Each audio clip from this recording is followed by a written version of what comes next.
Bonjour tout le monde, c'est Nanou avec la mini-série anecdotes et réflexions autour de la création des cartes de l'oracle des dialogues éveillés.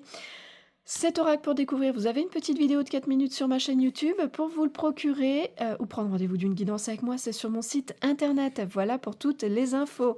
Alors, aujourd'hui, je vous présente en même temps ces 3 cartes parce qu'elles sont indissociables en fait, et vous allez comprendre pourquoi. On a le divin qui représente la source, mettez-y vos croyances, l'univers, peu importe.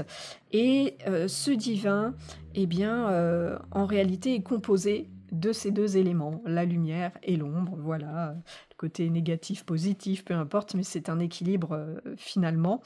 Et quand elle sort dans vos tirages, bon, bah, là, on vous parle de la source elle-même. On vous dit que le divin est en train d'intervenir, toujours à nouveau, mettez-y, les croyances que vous voulez, mais dans cet invisible, quelque chose vient, heu on va dire, prendre part à cette situation, à cette relation parce que ça le nécessite et que là, peut-être que ça échappe un petit peu à votre contrôle. Donc c'est un peu comme si quand elle vient vous dire qu'il y a besoin de rééquilibrer les choses et que bon, bah, on intervient, quoi.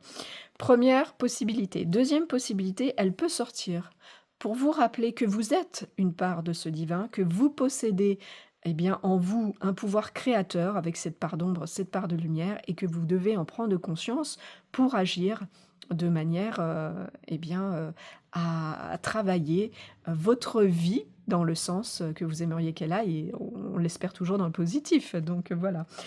Donc ces 2 cartes quand elles sortent, la carte de l'ombre, la carte de la lumière sont ces 2 parties de ce pouvoir créateur, ces 2 parties qui forment ce tout. Quand la carte de la lumière sort, elle peut vouloir vous dire qu'il y a des énergies en ce moment positives qui interviennent sur des situations, sur, des relations et donc au niveau énergétique, ça influence positivement tout ça. A contrario, la carte de l'ombre peut vouloir vous dire qu'il y a des énergies négatives dans l'invisible qui viennent vous impacter. Ça peut créer des blocages, des sensations de lourdeur, etc. Donc voilà pour la première possibilité, comme pour le divin.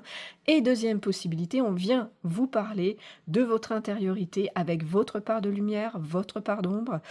Dans le côté lumière, on vous dit que vous avez ce pouvoir d'apporter de la lumière dans des situations, dans des relations, au niveau vibratoire, au niveau de votre façon de penser pour les améliorer. Dans la carte de l'ombre, eh bien, on vient vous dire qu'il y a certains blocages, certaines choses qui nécessitent d'être purifiées, nettoyées pour aller vers le mieux.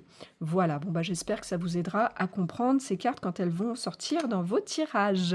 Je vous remercie pour votre écoute et votre visionnage et je vous souhaite à tous et à toutes de retrouver le chemin de votre cœur pour libérer la belle lumière qu'il contient. À bientôt.